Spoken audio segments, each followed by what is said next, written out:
बिस्मिल्लाहिर्रहमानिर्रहीम।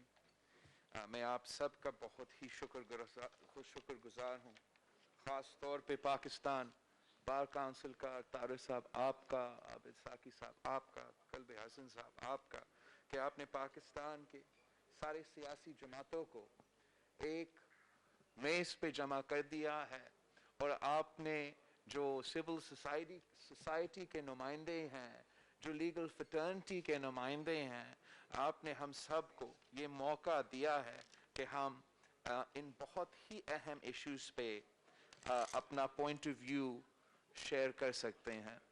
शुरू करना चाहूँगा, इसलिए हर पार्टी ने अपना जमात का भी बात की तो मैं अपना जमात का भी बात करूँ। मैं पाकिस्तान पीपल्स पार्टी का चेयरमैन हूँ। हम शोदा के जमात से याद किया जाता है। मेरे ख़ानदान को शहीद किया है। रियासत ने एक एक करके शहीद किया है। मेरा नाना को फांसी पे चढ़ाया गया है। मीर मुर्तजा भुट्टो साहब को मेरे वालदा के हुकूमत के दौरान कराची के सड़कों पे कत्ल किया गया है। शाहनवाज भुट्टो साहब को उम्र 27 का था, जहर पिला के शहीद किया गया है। शहीद मोहतरमा बेनजीर भुट्टो आप सब जानते हो। बम धमाके में रावलपिंडी के सड़कों पे शहीद किया गया है। लेकिन हम फख्र के साथ कह सकते हैं कि हम आज आपके दरमियान हैं। आप लोग जो शहीद जुल्फिकार अली भुट्टो के वक्त में शहीद जुल्फिकार अली भुट्टो के साथ थे, उन लोग जो शहीद जुल्फिकार अली भुट्टो के साथ नहीं थे, आप भी आज हमारे दरमियान हैं। उस वक्त शहीद जुल्फिकार अली भुट्टो को काफिर कहने वाले, शहीद जुल्फिकार अली भुट्टो को गद्दार कहने वाले आज शहीद मानने को तैयार है। हम इस बात पे फख्र करते हैं। शहीद मोहतरमा बेनजीर भुट्टो के बहुत करीबी साथी मेरे इर्द गिर्द बैठे हैं। 30 साल की जद्दोजहद में साथ दिए हैं। हम उनका भी बहुत ही शुक्रगुजार हैं और वो भी हमारे साथ मौजूद है जो शहीद मोहतरमा बेनजीर भुट्टो को कहते थे कि आप खातून हो, आप इस मुल्क के वजीर आजम नहीं हो सकते। वो लोग भी मौजूद है जो शहीद मोहतरमा बेनजीर भुट्टो को करप्ट कहते थे। आज वो शहीद मोहतरमा बेनजीर भुट्टो को शहीद मानते हैं। हम आज भी, हमसे गलतियां होती हैं, हर किसी का जिंदगी में गलतियां तो होते हैं, लेकिन फख्र के साथ कह सकते हैं कि हम पे हमले भी होते हैं। मीडिया पे हमारा किरदार कशी होता है, हमारा अपने किरदार कशी का, हमारा महरूमों का, हमारे शहीदों का किरदार कशी होता है। आज भी हमारे जान पे हमले होते हैं, लेकिन हम अपने मौक़िफ़ पे कायम हैं, हम अपने मंशूर पे कायम हैं।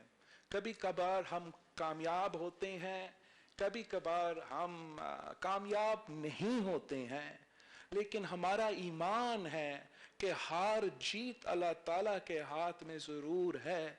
मेहनत मेरा पाकिस्तान पीपल्स पार्टी और इस मुल्क के सियासी कारकुन ने किए हैं, जिससे आज तक जो टूटी फूटी का दुख का जमहूरियत रहा है, जो छोटा थोड़ा सा मीडिया का आज़ादी का स्पेस है, जो मेरे मजदूरों का, मेरे किसानों का कानून कागजी तो सही मगर कागज पे मौजूद है, वो इन कुर्बानियों का और इन जद्दोजहद का नतीजा है।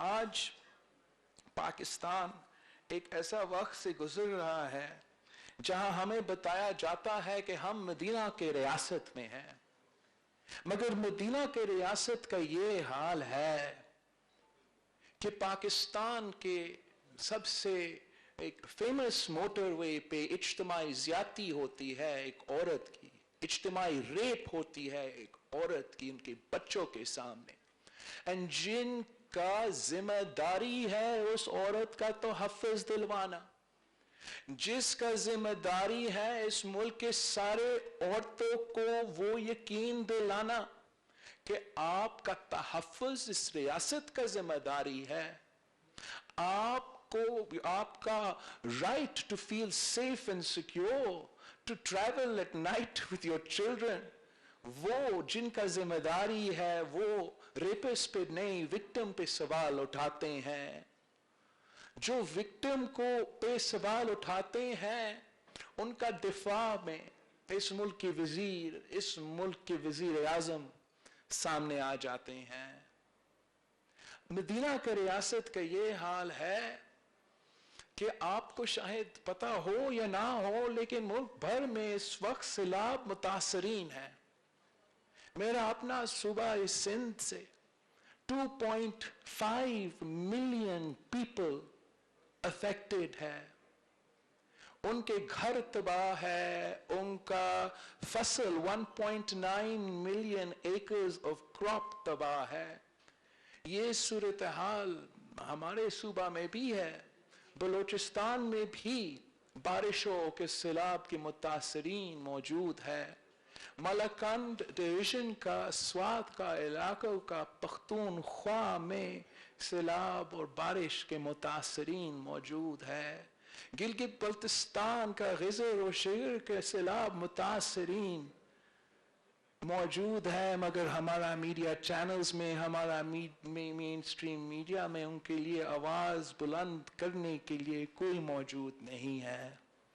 हमारे सियासी जमातों को याद होगा कि 2011 में भी जब बारिश और सैलाब आया था तो रियासत पाकिस्तान और सबसे अहम किरदार उस वक्त वफाक का था, ने सफ़े अव्वल का किरदार अदा किया था, उनको वतन का दिया था, उनको कॉम्पेंसेशन दिया था। आज हमारा सैलाब मुतासरीन लावारिस है, उनको संभालने के लिए, उनको कॉम्पेंसेट करने के लिए कोई तैयार नहीं है। और हम अपने आप को मदीना के रियासत कहते हैं। हम इस मुल्क के अहम तरीन जब लेजिस्लेशन करने जाते हैं वो हम एक आजाद माहौल में नहीं करते। आज तक जो इस नेशनल असेंबली में अहम लेजिस्लेशन हुआ है, इंपॉर्टेंट लेजिस्लेशन हुआ है, वो रूल्स को अंडरमाइन करके, हमारा आईन को अंडरमाइन करके, हमारा पार्लियामान को बेइख्तियार करके जबरदस्ती से पास करवाए गए हैं। आपको जो मुख्तलिफ राय है, जो दूसरे साइड का राय है, आपको मौका ही नहीं दिया जाता। अगर मैं कल का नेशनल जॉइंट सेशन का एग्जाम्पल आप सबके सामने रखूं, जिसमें हमारा स्पीकर साहब हमारा वोट का रिकाउंट के मुतालबा पे साथ नहीं दे रहा था। हमारा हक है कि हर वोट पे वो हमारा तादाद गिने। अगर हमारा वोट नहीं गिना जाएगा, हमारा आवाज नहीं सुना जाएगा, तो हम जैसे जमातें भी मजबूर होंगे। हमें भी सोचना पड़ेगा कि आखिर हम कब तक इस पार्लियामान को एक रबर स्टैंप की हैसियत में देखना चाहते हैं। हम जानते हैं कि मदीना के रियासत में बोलने का आजादी तो था, यहां तो आपका नाम नेयाद हुक्मरानों के पास भी वो आजादी नहीं है। आपके कायदे हिज़्ब इख्तिलाफ या हिज़्ब इख्तिलाफ के मेंबरान के लिए ज्यादा पाबंदियां हैं। हम जहां देखते हैं मदीना के रियासत में, तो हम इंसाफ के लिए अदालत की तरफ देखते। इस्लाम ने हमें कानून दिया, इस्लाम ने हमें हक दिया, इस्लाम ने हर शहरी को, हर मुसलमान को, गैर मुस्लिम को हुकूक दिए। इस्लाम ने मर्द को भी और औरत को भी हुकूक दिया। लेकिन हमारा नया पाकिस्तान में हर तबका के हुकूक सलब किए जा रहे हैं, हर तबका का हुकूक सलब किया जा रहे हैं। हमारा तो आप आदी हो हमारा कंप्लेंट सुनने का, नेशनल अकाउंटेबिलिटी ब्यूरो का, हमारे एस्टैब्लिशमेंट का दबाव का। लेकिन अब हमारा जो मीडिया के साथी हैं, मैं उनका बात नहीं कर रहा हूं, जो बहादुर सहाफी वर्कर है, जैसे हमारा मतीउल्लाह जान साहब यहां बैठा है, असदूर साहब भी नजर से गुजरा था, मालिकान जो हमें धमकी देते थे, जो जमहूरी हुकूमतों को कहते थे कि हम हुकूमतें बनाते हैं और हम हुकूमतें गिराते हैं, वो आज पाबंदियां और मुश्किलात का सामना कर रहे हैं। कल जो सिलेक्टेड होते थे, पहले जो एक दूसरा सियासत का आदी थे, वो भी सब मजबूर हो गए हैं कि इनकलाब का नारा उठाना पड़ा, अवाम का नारा उठाना पड़ा, वोट का नारा उठाना पड़ा, इंसाफ का नारा उठाना पड़ा। और आज हमारा बहुत रिस्पेक्टेबल, बहुत सीनियर बार के मेंबर्स, लॉयर्स ने हमें एक जगह पे यूनाइट किए हैं। लेकिन मैंने आप सब के सामने एक कंप्लेंट रखना है, एक शिकवा रखना है। मैंने आपसे पूछना है, चाहे आप मेरा लेफ्ट से बैठे हो या राइट में बैठे हो, जब पाकिस्तान पीपल्स पार्टी और शहीद मोहतरमा बेनजीर भुट्टो, सदर आसिफ सरदारी, इफ्तिखार चौधरी के वक्त आजादी अदलिया के मूवमेंट के वक्त पाकिस्तान पीपल्स पार्टी का एक इंडिपेंडेंट मौकिफ सामने रखना चाहा, क्या आपने पाकिस्तान पीपल्स पार्टी के मौकिफ के साथ दिया, या आजाद जुडिशरी के नाम पे हमारा जुडिशरी को भी एक ऑथोरिटेरियन अदारा बनने का ना चाहते हुए साथ दिया? मैं पूछना चाहूंगा कि क्या धांधली, आमरियत, सिलेक्टेड मीडिया का आजादी, क्या वो सिर्फ और सिर्फ पनामा के बाद शुरू हुआ? जब पाकिस्तान पीपल्स पार्टी ईंट से ईंट पे जाने निकले थे, तो बाकी सब ने हमें क्या कहा कि हम सिर्फ अपना करप्शन बचाने बयानात देते हैं। जब हम अब रोते हैं, कहते हैं कि 18वीं तरमीम NFC अवार्ड निशाने पे हैं, अब हम बहुत खुश हैं कि हमारे साथ बहुत से जमातें भी खड़े हैं, बहुत से आवाजें खड़े हैं। लेकिन एक वक्त था जब हम कहते थे कि ये हमारे साथ किया जा रहा है इसलिए कि हमने 1973 के आईन को बहाल किया 18वीं तरमीम की सूरत में। एक वक्त ऐसा था जब हम कह रहे थे कि ये सब कुछ हो रहा है, किया जा रहा है, इस मुल्क का वफाकी जमहूरी लेफ्ट ऑफ सेंटर जमात को, जो इसका नेशनल प्रेजेंस है, इसको पॉलिटिकल इंजीनियरिंग के तहत जबरदस्ती एक सूबा तक बांटा जा रहा है, तो हमें नहीं सुना गया। हम सारे जमात जो यहां बैठे हैं उनके अपने कंप्लेंट्स हैं और हम सब से गलतियां हुए हैं। लेकिन जो 3 पॉइंट्स पाकिस्तान बार काउंसिल ने हमारे सामने रखे हैं, ये नए पॉइंट्स नहीं हैं। अगर हम कल नहीं तो आज हम इन तीनों पॉइंट्स पे तो मुत्तफिक हो जाए। कुछ चार्टर ऑफ डेमोक्रेसी में था कि हम जजेस की अपॉइंटमेंट्स कैसे करेंगे। चार्टर ऑफ डेमोक्रेसी में था कि एक कॉन्स्टिट्यूशनल कोर्ट होगा जिसमें सारे सूबे की नुमाइंदगी भी होगा। चार्टर ऑफ डेमोक्रेसी पे हमने बहुत काम किया था। जो काम रहता है वो जुडिशरी से मुतल्लक है। हमें मौका था, हम करने चाहा, हमें नहीं करने दिया। 19th अमेंडमेंट का जिक्र किया गया। 19th अमेंडमेंट में 100% एग्री करता हूं।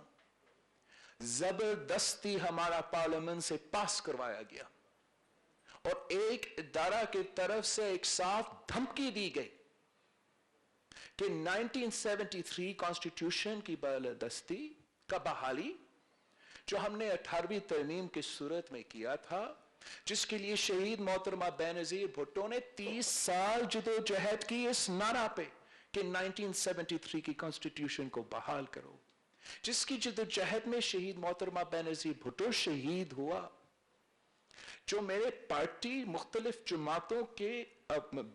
जमातों के लोग जेल भुगते, एग्जाइल भुगते, ताकि हम ये कॉन्स्टिट्यूशन बहाल करें। उसमें एक लाइन की वजह से कि हमने पार्लियामान से, पार्लियामानी मेंबर्स के इनपुट से, लीगल फ्रेटर्निटी के इनपुट से, आपके बार के मेंबर से इनपुट से जजेस का फैसला करना है, उसको उन्होंने एक थ्रेट के तहत से देखा। ना सिर्फ हमारे जुडिशरी के जो मेंबरान है, रिस्पेक्टेबल मेंबरान है, मगर हमारे सियासी जमातों के साथी ने भी इसको शक की निगाह से देखा था और एक धमकी के नतीजे में 19th अमेंडमेंट पास किया गया। और धमकी यह था कि आपका 1973 कॉन्स्टिट्यूशन, आपका इस्लामी वफाकी पार्लिमानी निजाम जो इस मुल्क को जोड़ता है, उसको हम उड़ा के रख देंगे। अगर कानून साजी जोर और धमकी से किया जाएगा तो उस कानून साजी का कोई मुस्तकबिल नहीं है, उस पार्लियामान के कोई मुस्तकबिल नहीं है। जैसे हमारा सीनियर सहाफी सुहेल वराइट साहब कहता है कि ये कंपनी नहीं चलेगी। हमने जुडिशियल अपॉइंटमेंट्स का जो ताकत है, जो तरीका है, अवाम ने ये फैसला करना है। अवाम का फोरम पार्लियामान है। मैं रिक्वेस्ट करूंगा इस फोरम से कि आप अपना रेजोल्यूशन में डालें कि 19th अमेंडमेंट रिपील करो, और जो चार्टर ऑफ डेमोक्रेसी, जो 18th अमेंडमेंट और हमारे सब का मौकिफ है कि जजेस का तैनाती का जो तरीका है उसमें अवाम का सबसे ज्यादा रोल होना चाहिए। उसमें जरूर बार काउंसिल का और बार फोरम्स का इनपुट होना चाहिए और ऑब्वियसली जुडिशरी का इनपुट होना चाहिए। अकाउंटेबिलिटी का, नेशनल अकाउंटेबिलिटी ब्यूरो का जो आज कल का तरीकाकार है, जब से मैं कितना साल का था, 2 साल का था, मैं ये सिलसिला देख रहा हूं। मैंने शहीद मोहतरमा बेनजीर भुट्टो के साथ इस मुल्क के अदालतों को उस उम्र से देखा है। इस मुल्क के जो जेल्स है, जो प्रिजन्स है, तब से देखता आ रहा हूं। अफसोस के साथ कहना पड़ रहा है कि आज तक हम तो करप्शन केसेस तो भुगत रहे हैं। शहीद मोहतरमा बेनजीर भुट्टो की जिंदगी में क्या क्या केसेस नहीं लगाए गए थे। शुक्र अल्हम्दुलिल्लाह, हर केस में शहीद मोहतरमा बेनजीर भुट्टो बाइज्जत बरी हुई। मगर अफसोस के साथ वो हमारे दरमियान में मौजूद नहीं थी। To see her name being vindicated, the accusations against her being thrown out. आपने अगर ये तरीका अपनाना है और आपने इस मुल्क के हर सियासतदान को दबाव के तहत, डंडा के थ्रू, अदालत के थ्रू चलाना है, तो आप कोशिश तो कर सकते हो, लेकिन जैसे सुहेल वराइट साहब कहता है, ये कंपनी नहीं चलेगी। आखिर जो आपका एजेंडा आइटम है, जो हम सब के लिए बहुत ही जरूरी है, जिसके बगैर ना मेरे वकला भाई अपना काम कर सकते हैं, ना हम सियासतदान अपना काम कर सकते हैं, ना हमारे सहाफी दोस्त अपना काम कर सकते हैं, वो है अपना सिविल लिबर्टीज, अपने इंसानी हकूक, और इन पे हम सब से एक ही बयान आना चाहिए, एक ही बयानिया आना चाहिए, एक ही मुतालबा आना चाहिए कि सिविल लिबर्टीज पे, इंसानी हकूक पे हम कॉम्प्रोमाइज करने को तैयार नहीं हैं। हम कैसे एक्सेप्ट कर सकते हैं, कैसे एक्सेप्ट कर सकते हैं कि मदीना के रियासत में 2020 में आप एक किताब नहीं छाप सकते हो, आप एक ट्वीट नहीं कर सकते हो, आप एक मेंबरान पार्लिमानी असेंबली, एक जमात का सरबराह होते हुए आजादी के साथ इंटरव्यू नहीं कर सकते हो, वरना आपका इंटरव्यू कट जाएगा। ये मॉडर्न दुनिया का, जिंदा कौमों का तरीका नहीं है। हमने, मेरा पार्टी ने, मेरा खानदान ने अब कुर्बानियां बहुत दी हैं। अब हम अपना खून का हिसाब चाहते हैं। इस खून से ये दस्तूर बना है, इस खून से ये दस्तूर बना है और हमने इस दस्तूर को बचाना है। चांद निशाना 1973 का आईन या 18वीं तरमीम हो, या निशाना NFC अवार्ड और सूबे के वसाइल हो, या हमारा अवाम के इंसानी हकूक हो। पाकिस्तान पीपल्स पार्टी, और मैं समझता हूं कि यहां जो भी बैठे हैं, हम इन चीजों पे कॉम्प्रोमाइज करने को तैयार नहीं है। हमारा एम एक है, हमारा ख्वाहिश एक है। अब हमने अपना स्ट्रैटेजी को एक करना पड़ेगा, अपना तरीक़ेकार को एक करना पड़ेगा, और सब मिलके इस जदोजहद को आगे लेके चलना पड़ेगा। और मैं एक बार फिर अब सबको बहुत शुक्रगुजार हूँ, साकी साहब आपने ये बोलने का मौका दिया, और इंशाअल्लाह ताला 2-3 दिन बाद पाकिस्तान पीपल्स पार्टी को मौका मिल रहा है APC को होस्ट करने का, और वहाँ से हम उम्मीद रखते हैं कि सारे सियासी जमातें आखिरकार एक पेज पे आके इस हाइब्रिड रजीम से हिसाब मांगने को तैयार होंगे। हमारा पार्लियामान को पहले आज़ाद करना पड़ेगा, फिर हम अपना मुल्क को भी आज़ाद करेंगे। आप सबका शुक्रिया। बहुत बहुत शुक्रिया।